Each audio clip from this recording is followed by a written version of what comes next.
they can find an error in that, can't they? You like do your bulletin, they're like, hey, you know the and spelled wrong? It's not SMD, it's AMD. How do you not get that every time, right? Their good comes from catching you, like seeing what you're doing wrong. They're the people that you send out a newsletter and it comes back with a bunch of red on it. Look at all this picture.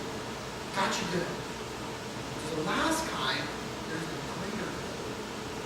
And Paul is trying to describe to us in his letter to the Corinthians that is the ultimate good.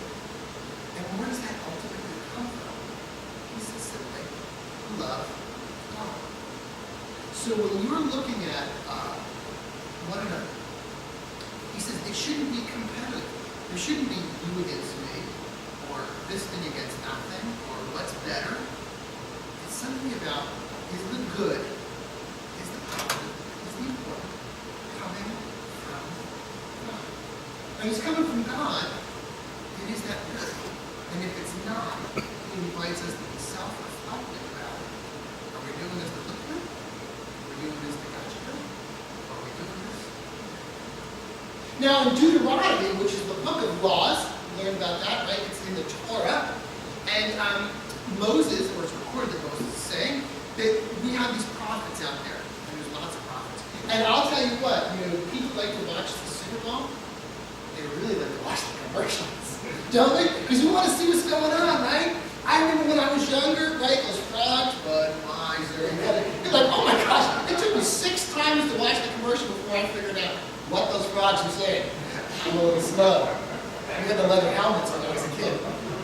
So that, you're bombarded. You're bombarded not only like regular commercials, on the school, but we're bombarded all of our lives, right? We're bombarded with stuff we get on the internet when it comes to where we get our news.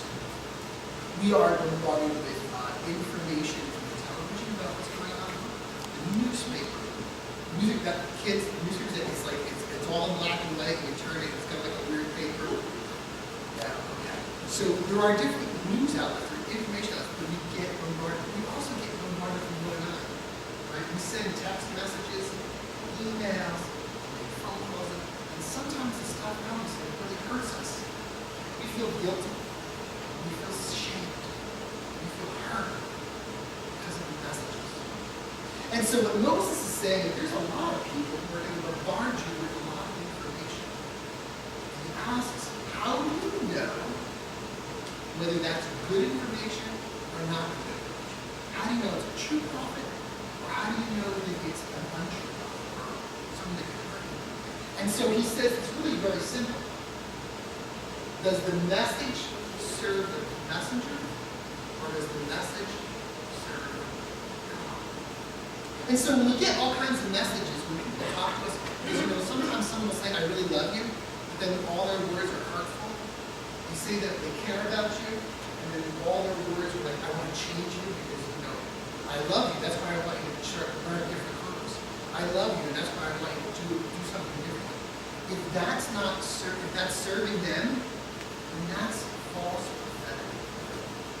But if they're saying to you, I love you and I care about you and I want you to stop doing something, like hurting yourself, like taking drugs, like drinking too much, like being out late at night trying to go to work in the morning, or skipping work completely, or doing kinds of things that don't build you up. Moses is saying that is not effective. And so as we pray and as we think about the words that we hear, we've got to ask ourselves, and all of that clear up, and say, what are the words that are coming to me? What am I being bombarded with today? What message am I hearing? And if that message lifts up the kingdom, if that message gives you a feeling and a sense of goodness, of wholeness, of love, of being cared for, then it's good prophetic word. But if it serves somebody else's greater good individually, then you know that that is not prophetic word. That is what Deuteronomy is saying, what Moses is telling us is it's hurtful and it's going to crack again. The last piece of scripture that we read is the gospel, which is the good news. Right? Now, Mark, right, is the guy who's the writer, and Mark's got the shortest gospel. It's the quickest one. It's sometimes referred to as the climber of bones. It's sort of thin, right? But it's quick, and it's moving, and it's getting stuff done. And so in the gospel, it starts right away. There's no birthday story.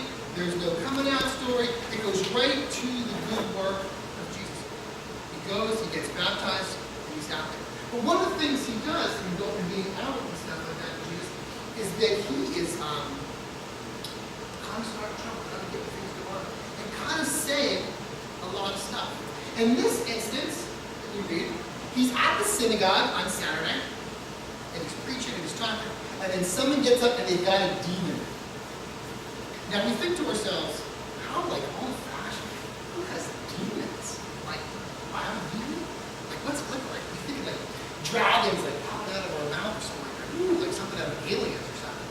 But a demon is something that controls us, that makes us not feel like we're in control of ourselves, and makes us think and feel and act in a way that isn't healthy. So I'm going to there's a dramatic pause, so that you can think, wow, do I have any demons? Most folks feel like they don't. Some folks think they do. And demons are anything or everything that makes us not feel good about ourselves. It's the stuff that makes us start to wonder and question who we are and what we are. And people fight demons all the time.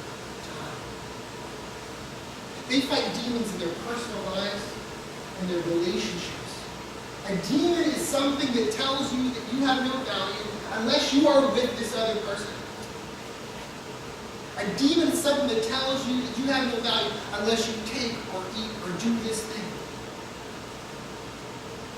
And so it's very controlling. And as a matter of fact, it kind of affects everybody around. Like the guy with the demon, it wasn't like, he came in and he sat down in the synagogue and it was like, hey, come on everybody, and they put on. They gave him a wide berth. They're like, whoa, I don't want to be involved with you. I want you to be outside of my community. I want you to be outside of not touching me or being near me because you're scared. And demons do that to us. They tell us that number one, we're bad. And number two, we're outside of people that love us and care about us and want us to be whole and healthy. And so in this story, Jesus rebukes. He says, get out. And the demon gets out of the guy. And everyone's like, whoa, that's a big deal. Because if you think back about the good, is Jesus looking good? Is Jesus touching good? Or is Jesus very good? There's no benefit to him saying get out, because then he's not allowed to continue to read Mark. He can't go hang out in a lot of towns now because everyone's kind of following him behind him. So he didn't want that. He didn't want to get you good. He didn't have something against the demon that he knew. Like they knew each other from the past. Sometimes like Facebook, people start to follow you with Facebook and be like, I didn't like you when I was in high school. Why are you bothering me now? That demon, I know. I'm the only person who knows that. That's not going on with anybody here. I don't have Facebook, so when I heard this, that's why. Or there's the greater. And Jesus uses his words for the greater good. He gets this person to lose their chains, and they are free. They are living a healthy life. So, at some moment, you gotta have that awareness. Okay, where's he going with this? Where I'm going is that words have huge power in our lives. There are words that break us all the time. There are words that make us feel less than who we are. And then there are words that are powerful, that give us strength, that give us hope, that give us life. In the section, chapter 1, we're still in chapter 1 of Mark, is a pretty big chapter. A lot goes on. Like I said, it's a glider bone, it's moving real fast. But just before the trip to the synagogue, Jesus is walking along the beach. And he starts saying to these guys, Peter, his brother, John, James, drop everything and follow me. Leave the world behind and follow me. Those words only matter if you believe them to be true. Words only have power if you're willing to accept them, the strength they have in your life. And so we have to be listening in a very discerning way for those words. Will you drop everything and follow me? Will you let go of your demons and follow Christ? Will you stop allowing yourself to be bombarded and told that what you have or what you do is unacceptable because someone can sell you something better? Or do you say, I know what I have personally. My clothes are fine, my car is fine, my house is fine, where I vacation is fine. And then what I really need is to listen to the words of God, to come and follow me.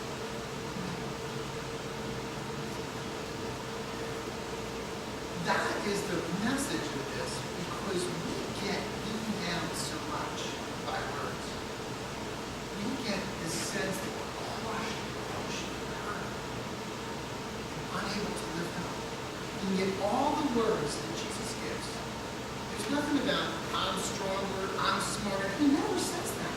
He gets into all these conflicts with Pharisees and Sadducees, with this person, lawyers, that person, and he never tries to outdo them. He never keeps on saying, I'm a self-made person. Look at him. I got to where I am because of who I am and what I've done. We do that, and that's not good, and that's not healthy. What he keeps on saying is, my Father said to do this. I'm told to do that. Follow me and be with the Lord. And so those are powerful words that Jesus gives us, invites us to follow him, and to use over and over and over and over again. I love you. I care for you. You are important. God's love can overcome your difficulties. You are afraid. Come and follow me. So the gospel, the good news, over and over again for all of us, is that we have this decision in life to read the Bible, to hear words, to have experiences in relationship to God, but to decide what words are the ones that we get, and what are the words we share. I invite us today to look for what the powerful words are in our lives. Are the powerful words those of, I'm in control, do as I say? Or are the powerful words that there's grace, and there's hope, and that you are welcome, and you are loved? Are the words you have to do this and follow that, and you're only good if? Or are the words, come, you are welcome, you are blessed, and your future is protected? This morning we had that quiet meditation where I said, your life is relevant. And that is the message that the gospel gives us, even though it's going to be like, I can't heal everybody. I can't chase out everybody. Demons.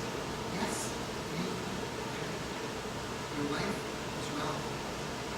And it's only relevant with the power of love, peace, care, and warmth. Accept. Let us pray. Gracious God, we bow our heads this morning with great humility. We ask that you look at us and you give us the words that we need to change the world. Take away the words that are in our minds, and our hearts, and on our lips that break. And give us words, give us phrases, give us meanings that matter. Help us to be reflected in our lives so that we not dominate, but surrender. So that our words do not make the world better for us. The words that you put on our lips are prophetic, make the world better through you. We can only do this in prayer, in praise, in adoration. You are the maker of the world. Let us follow you. Humbly. Our hearts yearning and burning. Let us join our voices, our hearts, with the words that your Son taught us, saying, Our Father, who art in heaven, hallowed be thy name. Thy kingdom come, thy will be done, on earth as it is in heaven. Give us this day our daily bread. Forgive us our trespasses, as we forgive those who trespass against us. And lead us not into temptation,